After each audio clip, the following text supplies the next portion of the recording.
Welcome to the digital Educare. Digital এডুকেয়ারের নতুন একটি ভিডিওতে তোমাদের সকলকে স্বাগত।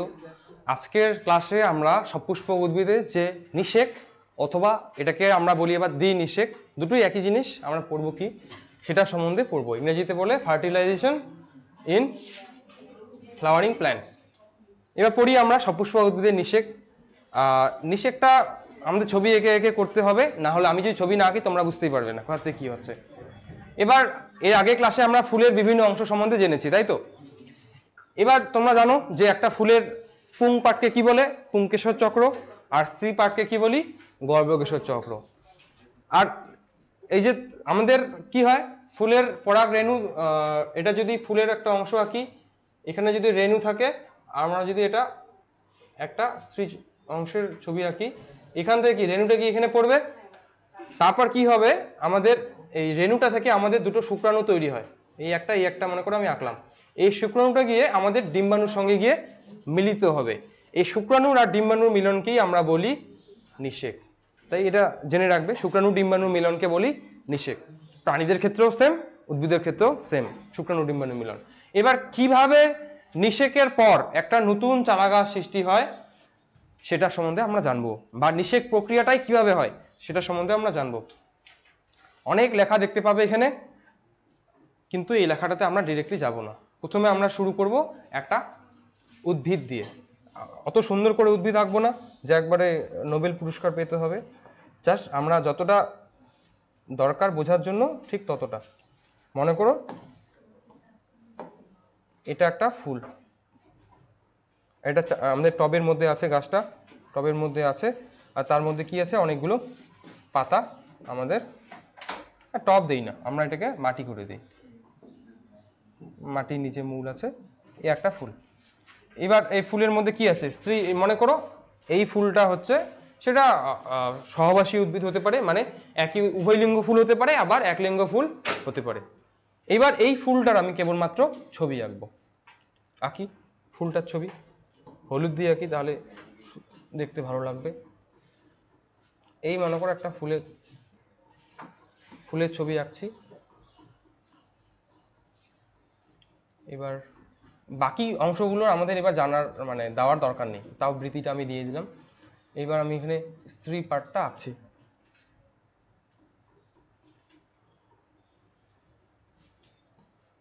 এটা আর মনে করো এটা একলিঙ্গ উদ্ভিদ, তো এখানে কি আছে, আমাদের পরাগধানীগুলো আছে, এটা আমরা দিলাম। এইবার আমাদের কি হয়, পরাগযোগ বলতে আমরা কি বলছি, এখান থেকে উৎপন্ন রেণুটা, পরাগধানী রেণুটা এসে গর্ভমুণ্ডে গিয়ে পড়বে, এটাকেই বলি আমরা পরাগযোগ। এবার রেণুটা এখানে কি তৈরি হয়, আমাদের রেণু তৈরি হয়, তাই তো? এই পরাগধানীতে আমাদের তৈরি হয় পরাগ রেণু, উৎপন্ন হয়। এইবার যত কিছু ঘটনা আমরা পড়ব তা এই ফুলটার মধ্যেই ঘটছে, ঠিক আছে? যা কিছু ঘটনা পড়ব সব এই ফুলটার মধ্যেই ঘটছে, কিন্তু আমরা সুবিধার জন্য সেটাকে বিভিন্ন ধাপে ধাপে এরকম করে আমরা ড্র করব। আসি এইবার আমরা যদি একটা পরাগধানীর ছবি আঁকি, এখানে এই পরাগধানীটারই মনে করো আমি ছবি আঁকলাম। পরাগধানীটা এরকম দেখতে হয়। এবার এটাকে যদি আমি কাটি মাঝখানে, আমরা দেখতে পাবো দুটো অংশ, একটা এরকম আরটা এরকম, তাই তো? এটা একটা। এবার মনে করো আমি এই অংশটাকেই ভালো করে আঁকবো। একটা পরাগধানী দেখতে হয় এরকম, দুইটা প্রকোষ্ঠ থাকে, আর দুইটা প্রকোষ্ঠের মধ্যে চারটা ছোট ছোট ভাগ থাকে, যার মধ্যে আমাদের এই রেণুগুলো তৈরি হয়। কিন্তু রেণু তৈরি হওয়ার আগে আমাদের কি থাকে, রেণু মাতৃকোষ থাকে। রেণু পরে তৈরি হয়, আগে কি থাকে আমাদের, রেণু মাতৃকোষ। এই রেণু এখানেই মনে করো একটা রেণু মাতৃকোষ আছে। রেণু মাতৃকোষের এবার ছবি আঁকি। এই আমি আঁকলাম একটা রেণু মাতৃকোষের ছবি। এবং মনে রাখবে আমাদের রেণু মাতৃকোষটা তারপর বিভাজিত হয়। কোন প্রক্রিয়ায় বিভাজিত হবে রেণু, এটা হচ্ছে আমাদের রেণু মাতৃকোষটা। রেণু মাতৃকোষটা ডিপ্লয়েড থাকে এবং মিওসিস প্রক্রিয়া বিভাজিত হয়ে আমাদের চারটা রেণু তৈরি করে, একটা দুইটা তিনটা চারটা। প্রথম দিকে আমাদের এই রেণুগুলো একসঙ্গেই থাকে, মানে চারটা কোষ একসঙ্গেই যুক্ত থাকে, কিন্তু পরবর্তীতে দেখা যাবে এই রেণুগুলো আলাদা আলাদাভাবে বের হয়ে যায়। কয়টা বের হলো? 4টা। এবং প্রতিটার মধ্যে কি থাকবে? হ্যাপ্লয়েড সংখ্যক নিউক্লিয়াস থাকবে। এরপরে আমরা দেখতে পাবো এই রেণুটাই আবার অসমভাবে বিভাজন দেখা যাবে। ধরলাম আমি এই রেণুটা কি করবে? অসমভাবে বিভাজন থাকবে। রেণুটার মধ্যে কি আছে? একটা নিউক্লিয়াস আছে, তাই না? এই মনে করো আমি রেণুটা ছবি আঁকলাম। এবার অসমভাবে বিভাজনের ফলে আমাদের একটা বড় কোষ আর একটা ছোট কোষ পরিণত হয়। এই একটা ছোট কোষ আর গোটাটাই এটা একটা বড় কোষ আর এটা একটা ছোট কোষ। এটা হচ্ছে একটা রেণুর গঠন, ঠিক আছে? এবং রেণুটার দুটা পর্দা থাকে, একটাকে বলে বহিঃত্বক আর একটা বলে অন্তঃত্বক, এটা মনে রাখবা। এবার আমি একটু সাদা কালি দিই আঁকি তাহলে। এবার আমি রেণুটার এরকম করে দুটা অংশ আঁকলাম। গোটা রেণুটা মানে একটা পরাগ রেণুর মধ্যে দুটা কোষ থাকে, এটুকু মনে রাখবে, ঠিক আছে? এবং দুটাই কি হয়? হ্যাপ্লয়েড। এটাও হ্যাপ্লয়েড, এটাও হ্যাপ্লয়েড। এবার নাম দেই, এটাকে আমরা কি বলছি? রেণুটার বহিঃত্বক, তাই তো? বহিঃত্বক বলছি। আর এটাকে কি বলছি আমরা?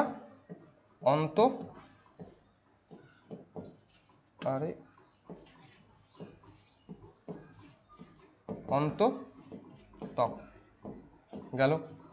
এইবার এই যে বড় কোষটা দেখতে পাচ্ছ, এই বড় এখান থেকে শুরু করে এই গোটাটায় বড় কোষটার নাম হচ্ছে অঙ্গজ কোষ বা নালিকা কোষ। নালিকা কোষ। আর নালিকা কোষের মধ্যে থাকা নিউক্লিয়াসটাকে আমরা কি বলছি? নালিকা নিউক্লিয়াস। নালিকা, এগুলো জিনিস মনে রাখবে, পরবর্তীতে আমাদের কাজে লাগবে। নালিকা নিউক্লিয়াস। এবার ছোট কোষটা যে আছে, এই ছোট কোষটাকে বলে জনন কোষাধার কোষ। জনন মেয়োসিসটা লিখে দিই এখানে। জনন কোষাধার কোষ।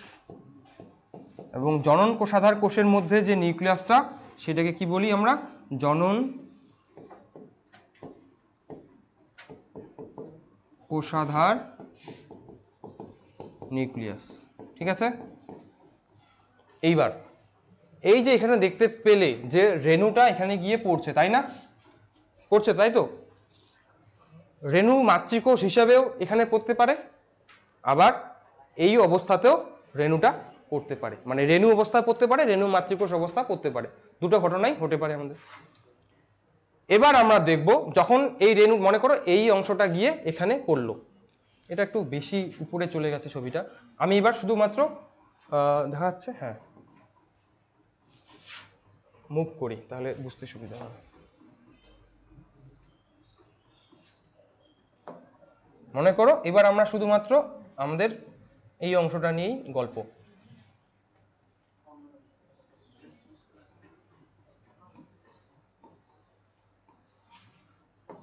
এই অংশটা নিয়ে গল্প, ডিম্বাশয়ের ছবি গোটাটাই। এবার কি পড়বে? দেখা গেল আমাদের এই রেণুটা এখানে এসে পড়লো। এখানে দুইটা কি নিউক্লিয়াস আছে আমাদের, দুইটা কোষ আছে, তাই তো? একটা ছোট আর একটা বড়। এবার গর্ভমুণ্ডটা থাকে আমাদের ফুলের মধ্যে রসালো, মানে এই জায়গাটায় প্রচুর পরিমাণে কি রস থাকে। এবার রেণুটা হয় শুকনা। যখনই রসটা, শুকনো জিনিস যদি একটা রস শোষণ করে তাহলে কি হয়? ফুলে যায়, তাই না? ঠিক এখানেও আমাদের রেণুটা কি হবে? ফুলে যাবে। এবার ফুলে গেলে কি হবে? ফেটে যাবে না। ফুলে গিয়ে কি হবে? আমাদের দেখো পরাগ রেণুটা যখন আমি ছবি আঁকছি এখানে, একটা অংশ দেখবে আমি গোটা রেণুটার গোটাটাই দেখো পাতলা, বহিঃত্বকটা একটা জায়গায় দেখো আমি ছোট করেছি না? যখনই গর্ভমুণ্ড থেকে রস শোষণ করবে আমাদের পরাগ রেণুটা, এই জায়গার অন্তঃত্বকটা ফুলে নালীর মতো করে বের হয়ে আসবে। এই নালীটাকে বলছি পরাগ নালী।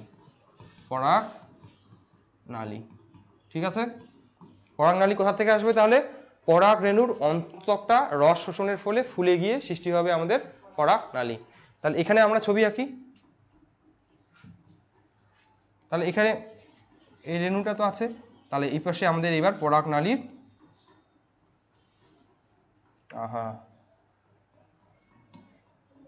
এরকম করে থাক এটা, এরকম করে আমাদের কি পরাগনালীর সৃষ্টি হবে, দুইটা নিউক্লিয়াস এখানে আছে, ঠিক আছে। এইবার এই পরাগনালীটা কোন দিকে যাবে, আমাদের ডিম্বাশয়ের নিচের দিকে যাবে। এটা আসুক, এবার আমরা স্ত্রী পার্টটা সম্বন্ধে বুঝি যে স্ত্রী পার্টে কি হয়। এবার উপরের দিকে এই ফুলটাতেই আসি, এই ফুলে। এবার এই সমস্ত ঘটনা যেগুলো পড়লাম সেগুলো কোথায় হচ্ছে, পুংধানীর মধ্যে হচ্ছে, তাই তো।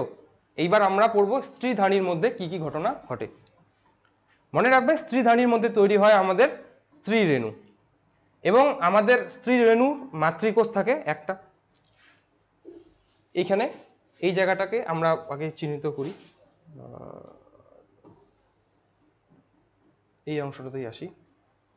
বিভিন্ন অংশ থাকে আমাদের আর এই ডিম্বাশয়ের মধ্যে, আমাদের একটু অংশগুলো চিহ্নিত করি।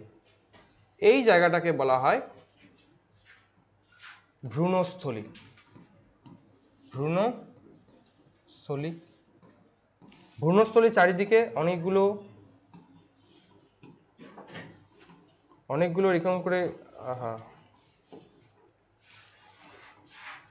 এরকম করে ত্বক থাকে, এগুলোকে বলা হয় ডিম্বক ত্বক। ভ্রূণস্থলীর অপর নাম আবার ডিম্বক, মনে রাখবে।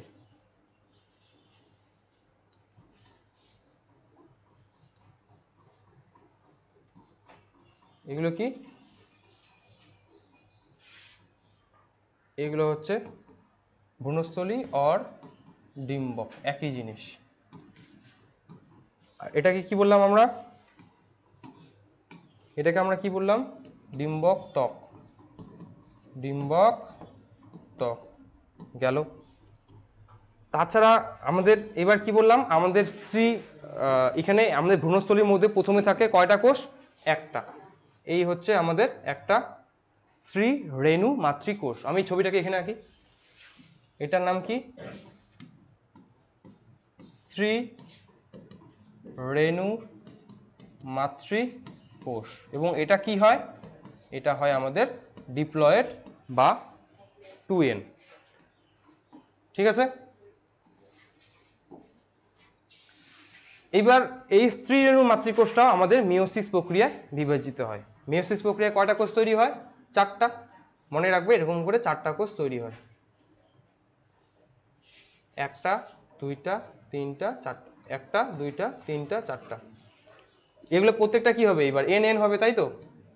চারটা তৈরি হলো, তিনটা কোষ হয়ে যাবে আমাদের নষ্ট, বাকি থাকবে একটা, ঠিক আছে। এইটা হচ্ছে আমাদের স্ত্রী রেণু, এটা রেণু মাতৃকোষ, এটা হচ্ছে স্ত্রী রেণু। এইবার এই স্ত্রী রেণুটা মাইটোসিস প্রক্রিয়ায় বিভাজিত হয়ে, মাইটোসিস প্রক্রিয়া কয়বার বিভাজিত হবে, তিনবার। তিনবার মাইটোসিস প্রক্রিয়া বিভাজিত হবে। এই সমস্ত ঘটনা কোথায় হচ্ছে বলতো, এই জায়গাটায় ভ্রূণস্থলীর মধ্যে হচ্ছে, ঠিক আছে। তিনবার দেখি আমরা এই রেণুটা, এই একবার যদি বিভাজিত হয় কয়টা কোষ তৈরি হবে, এখানে মনে রাখবে কয়টা কোষ তৈরি হলো, দুইটা।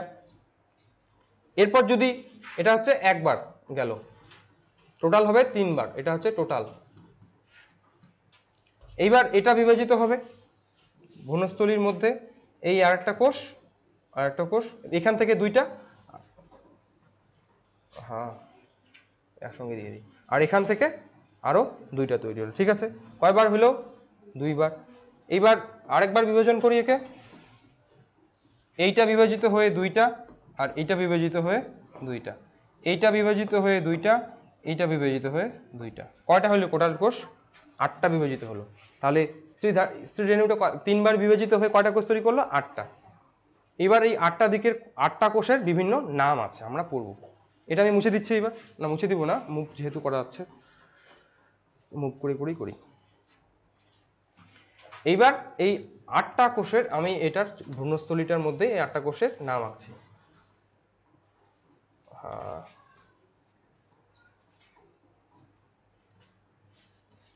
একটা, আবার দুইটা কালার আসতেছে কেন,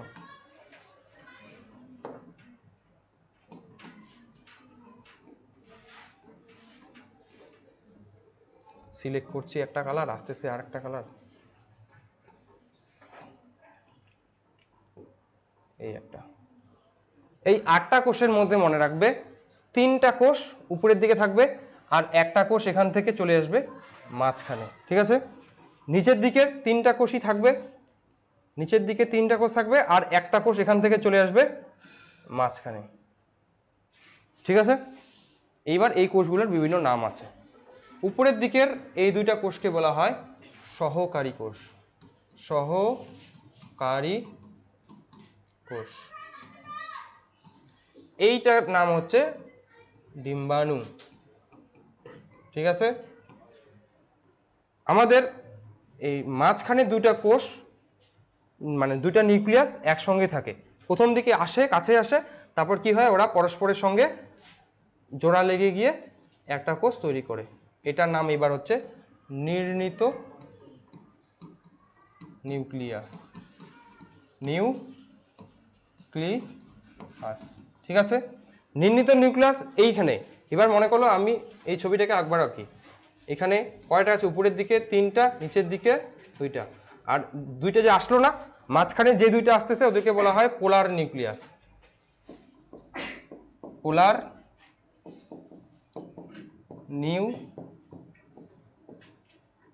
নিউক্লিয়াস। পোলার নিউক্লিয়াস এই 2টা কোষকে বলে। আর পোলার নিউক্লিয়াস দুটো যখন মিলিত হয় তখনই আমরা তাকে কি বলছি, নির্ণীত নিউক্লিয়াস। মনে রাখবে পোলার নিউক্লিয়াসগুলো হয় হ্যাপ্লয়েড, কিন্তু নির্ণীত নিউক্লিয়াস হয় ডিপ্লয়েড। সহকারী কোষগুলো হয় হ্যাপ্লয়েড, ডিম্বাণু হয় হ্যাপ্লয়েড। নিচের দিকে যে 3টা কোষ তার নাম হচ্ছে প্রতিপাদ কোষ সমষ্টি, প্রতিপাদ কোষ সমষ্টি, ঠিক আছে। তাহলে ভাবো এই সব কিছু ঘটনা কোথায় হচ্ছে বলো তো? এই সব কিছু ঘটনা হচ্ছে আমাদের এই ভ্রূণস্থলীর মধ্যে। তাহলে আমরা এত কিছু যে আঁকলাম, এই কোথায় ঘটছে এগুলো? এই ফুলটার মধ্যে ঘটছে। রেণুর মধ্যে, পরাগধানীর মধ্যে এই ঘটনাগুলো ঘটছে, আর স্ত্রীধানীর মধ্যে বাকি ঘটনা ঘটছে। এবার যদি পরীক্ষায় কোশ্চিন আসে, একটি পরিণত রেণুস্থলীর মধ্যে কয়টা কোষ থাকে? কয়টা থাকবে? টোটাল 7টা। 7টা কেন? এখানে 3টা, এই দুটো তো মিলিত হয়ে একটা হলো, আর এখানে 3টা, কটা হলো টোটাল? 8টা। 7টা, সরি 7টা। এইবার বিভিন্ন কোষের বিভিন্ন কাজ থাকে।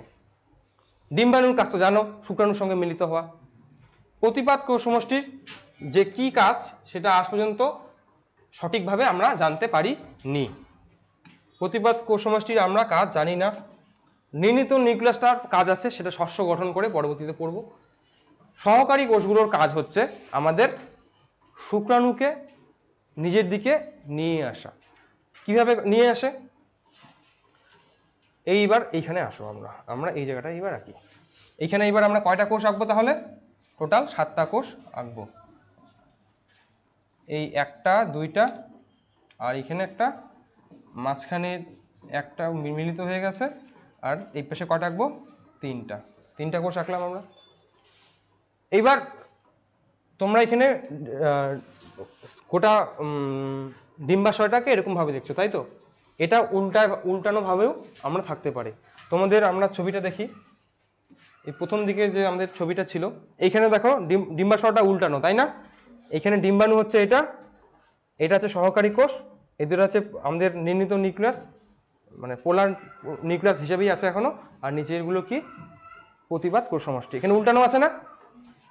তো এখানে আমরা কিন্তু উল্টানোভাবে আঁকিনি, এটা সোজাভাবে আঁকছি। এবার আরেকটা 2টা জিনিসের নাম আছে, সেটা হচ্ছে এই নিচের ডিম্বাশয়ের নিচের দিকে অংশকে বলা হয় ডিম্বক মূল, ডিম্বক মূল। আর এই যে আমাদের এই সামনের দিকের অংশটাকে বলা হয় ডিম্বক রন্ধ্র, ঠিক আছে। এইবার আমাদের গল্পটা এইবার ছেলে পার্টটা এইভাবে তৈরি হবে, মেয়ে পার্টটা উপরে তৈরি হবে। রেণুটা এসে পড়লো, এবার পরাগ নালীটা কি হবে আমাদের? আস্তে আস্তে এই গর্ভমুণ্ডের কোষগুলোকে ধ্বংস করতে করতে নিচের দিকে আসতে থাকবে। যখনই এরকম করে নিচের দিকে আসতে থাকবে, আমাদের পরাগ নালীর যে নিউক্লিয়াসটা ছিল, এই যে পরাগ নালী কোষের যে নিউক্লিয়াসটা ছিল না, এটা নষ্ট হয়ে যাবে। এটা কোনো কাজ নাই। তাহলে এবার কে পড়ে থাকবে? খালি মাত্র জনন কোষ আধারেরটা। এইবার আমাদের এখান থেকে আমরা এটা মুছে দিই। এইবার আমরা ধাপে ধাপে কিন্তু করছি। জনন কোষাধার থাকলো। এইবার আমাদের এই জনন কোষাধার কোষটা আবার বিভাজিত হয়ে দুটো শুক্রাণু তৈরি করে। কয়টা শুক্রাণু? দেখা গেল এই একটা শুক্রাণু আর একটা শুক্রাণু, দুটো হলো। এই যত পরাগ নালীটা যত নিচের দিকে আসবে শুক্রাণুগুলো নিচের দিকে আসবে।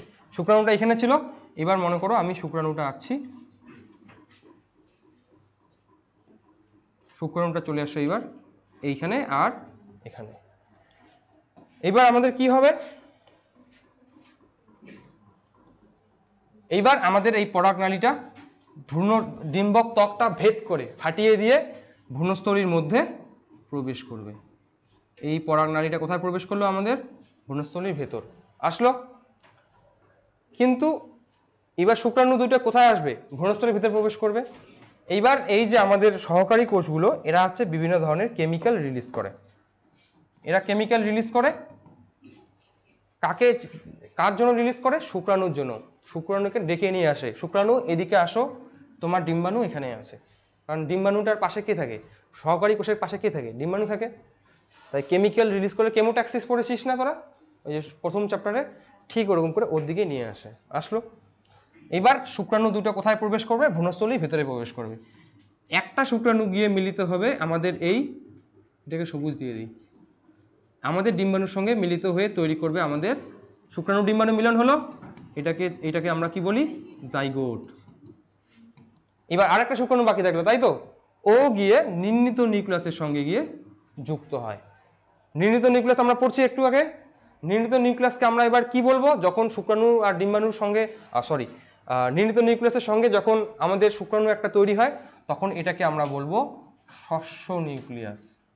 শস্য নিউক্লিয়াস। এবং এটা হবে ট্রিপ্লয়েড নিউক্লিয়াস। শস্য নিউক্লিয়াসটা কেমন হবে? 3n। কেন 3n? আগে 2n ছিল, আর একটা শুক্রাণু কি n মিলিত হলো, কটা হলো? 3n তৈরি হয়ে গেল। জাইগোটটা কি হবে? 2n, কারণ একটা ডিম্বাণু n আর শুক্রাণু n মিলে 2n তৈরি হলো। এই আমাদের নিষেক হয়ে গেল। কেন এটাকে নিষেক বলছি? শুক্রাণু ডিম্বাণু মিলন ঘটলো। আবার এটাকে কি বলছি আমরা? দ্বিনিষেক। কেন? দুইবার নিষেক হলো। দেখো, দুটো শুক্রাণু দুটো স্ত্রী কোষের সঙ্গে মিলিত হলো না, একটা নির্ণীত নিউক্লিয়াস আর একটা ডিম্বাণু, দুইবার নিষেক হলো। এর জন্যই এটাকে আমরা বলি আবার দ্বিনিষেক। যদি পরীক্ষায় আসে নিষেক আর দ্বিনিষেক, তোমরা একই উত্তর লিখবে, তাও হয়ে যাবে। ঠিক আছে? বুঝলে বিষয়টা? এইবার এটা কিন্তু অনেক কিছু, এত কিছু বললাম, যখন বই দেখে পড়বে আস্তে আস্তে দেখবে ক্লিয়ার হয়ে যাবে। এবার কি হবে?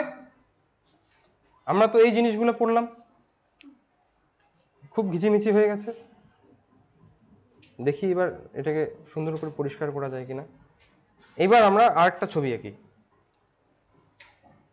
কোথায় গেল মুখ? এইবার আমরা পরিষ্কারভাবে ছবিটা আঁকি। আর একটু পরে আবার প্রথম থেকে ছবি আঁকবো। এই একটা চারা গাছ, যার মধ্যে কি ছিল? এরকম করে ফুল ছিল। তারপর আমরা কিসের ছবি আঁকলাম? ফুলটার ছবি আঁকলাম। ফুলটার মধ্যে কে ছিল? এরকম করে অংশ ছিল, এরকম ছিল। এবার কি আমাদের কে পড়লো? এসে রেণুগুলো পড়লো। রেণুগুলো পড়লে এখানে কি তৈরি হয়? আমাদের পরাগযোগ হলো। পরাগযোগের পরে পরাগ রেণুটা কি ভিতর দিয়ে আসবে, এসে ভ্রূণস্থলীর মধ্যে আসবে। ভ্রূণস্থলীর মধ্যে কয়টা কোষ থাকে? 7টা। তারপর আমাদের লাস্টে আমরা এই অংশটা পড়লাম, তাই তো? ডিম্বাশয়ের এটা, তার মধ্যে ভ্রূণস্থলীর মধ্যে শুক্রাণু ডিম্বাণুর মিলে জাইগোট তৈরি হলো, আর 3টা নিউক্লিয়াস মিলে আমাদের শস্য নিউক্লিয়াস তৈরি হলো, তাই তো? এই ঘটনাটা ঘটলো। এবার যখন এইগুলো ঘটনা ঘটে, প্রতিপাদ কোষ সমষ্টি এগুলো কিন্তু নষ্ট হয়ে যায়, এগুলোর কোনো কাজ নেই। এবার আমরা এই অংশটা নিয়ে পড়বো। তোমরা ফল খাও বা ধান খাও, ধানকে কি বলে? শস্য জাতীয় ফসল বলে, তাই না? তোমরা যদি ভালো করে এইবার আমাদের কি হয়, এই গোটা ডিম্বাশয়টা কিসে পরিণত হবে সেটা জানবো। নর্মাল ক্ষেত্রে আমাদের মনে রাখবে, ডিম্বাশয়টা পরিণত হয় কিসে পরিণত হয়? ডিম্বাশয়টা আমাদের ফলে পরিণত হয় নর্মাল ক্ষেত্রে। কিছু কিছু উদ্ভিদের ক্ষেত্রে আবার ডিম্বাশয়টা ফলে পরিণত হয় অন্য কোনো অংশ, যেমন চালতার ক্ষেত্রে, আই থিঙ্ক বৃতি, ফলে পরিণত হয়, কাঁঠালের ক্ষেত্রে আলাদা, আপেলের ক্ষেত্রে পুষ্পমঞ্জরি যাকে বলি সেটা ফলে পরিণত হয়। কিন্তু নর্মাল ফলের ক্ষেত্রে কি ডিম্বাশয়টা মানে এই গোটা অংশটা কিসে পরিণত হবে, ফলে। এবং এই যে ভ্রূণস্থলীটা ছিল আমাদের, ভ্রূণস্থলী বা কি বলছিলাম ডিম্বক, তাই না? ভ্রূণস্থলী বা ডিম্বক, ডিম্বক এটা কিসে পরিণত হয় আমাদের, বীজে পরিণত হয়। ফলের বীজ খাও, বীজ। এইবার আমরা একটা ফলের ছবি আঁকি নর্মাল, একটু বোঝানোর চেষ্টা করি আগে। এটা মনে করো ফলটা, এই ফলটা গোটাটা কিসে, এই ডিম্বাশয়টাই খাচ্ছ তোমরা। হ্যাঁ, ফলের ভিতরে কি থাকে আমাদের, বীজ থাকে। এই বীজটা কোথা থেকে আসছে, এই ভ্রূণস্থলী, এই গোটাটাই আমাদের বীজে। এবার বীজের ভিতর কি থাকে, আমাদের ভ্রূণ থাকে। মনে করো এইখানে একটা ছোট্ট আমাদের ভ্রূণ, কোনটা, এই জাইগোটটাই ভ্রূণে পরিণত হয়েছে।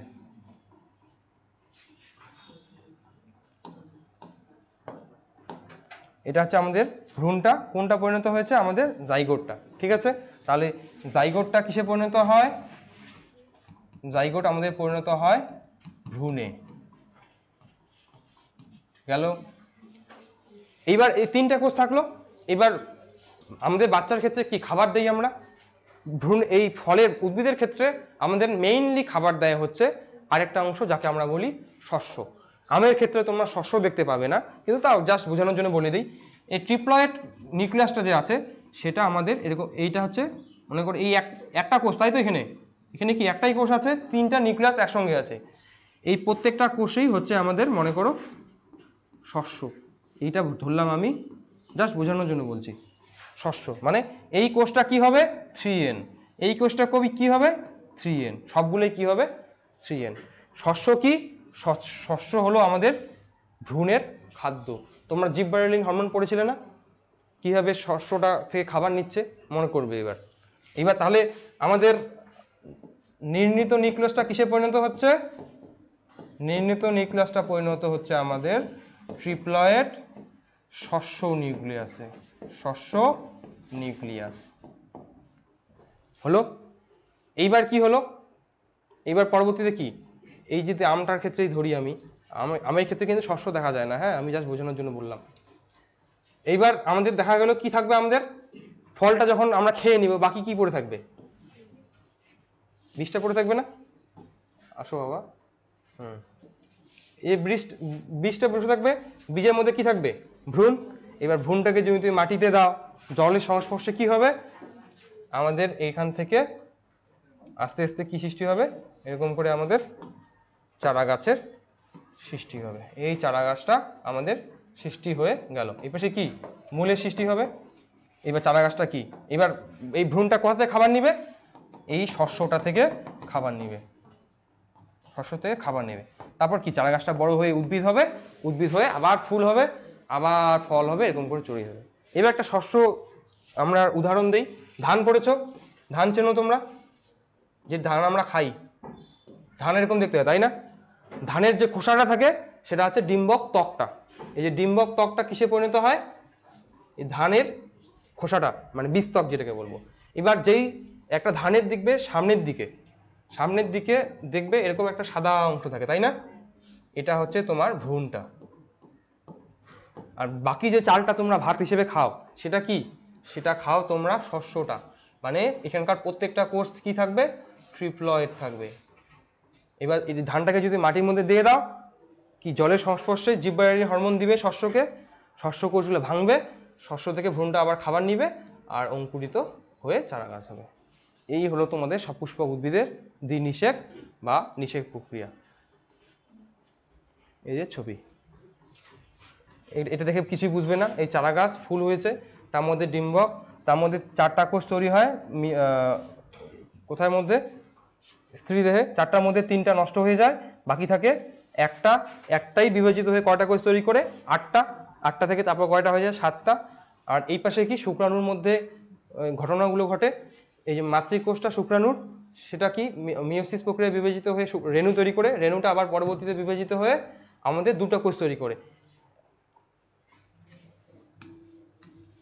এই একটা কোষ, এই একটা কোষ, তাই না।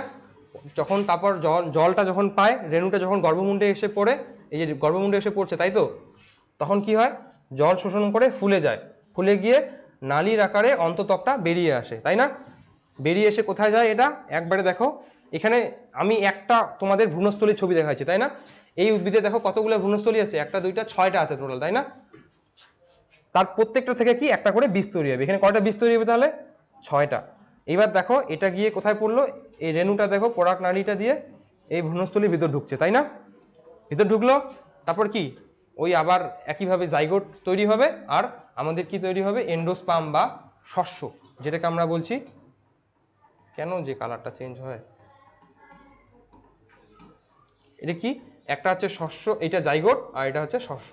পরবর্তীতে জাইগোটটা কি এরকম করে ভ্রূণটা বড় হবে, আর ভ্রূণের বাইরের দিকে যে এই যে জায়গাগুলো দেখতে পাচ্ছ, এগুলো হচ্ছে শস্য, এখান থেকে খাবার নেবে, খাবার নিয়ে চারা গাছ তৈরি হবে, আবার একই প্রসেস চলতে থাকবে। এটাই হচ্ছে তোমাদের সপুষ্পক উদ্ভিদের দ্বিনিষেক। এখানে লেখাটা পড়লে, এই যে একটু লেখাটা পড়ে নিবে। প্রথমে কি পরাগযোগ হবে, তারপর পরাগরেণুর অঙ্কুরোদ্গম হয়ে পুংগ্যামেট সৃষ্টি হবে, এই যে নালিকা নিউক্লিয়াস থেকে বিভাজিত হয়ে 2টি শুক্রাণু ও একটু নালিকা নিউক্লিয়াস গঠন করবে। তারপরে কি আমাদের গঠন হবে, ভ্রূণস্থলীর গঠন হবে। ভ্রূণস্থলীতে কয়টা কোষ থাকে আমাদের? 7টা। দেখবে প্রতিপাদ কোষ সমষ্টি, নির্ণীত নিউক্লিয়াস, ডিম্বাণু,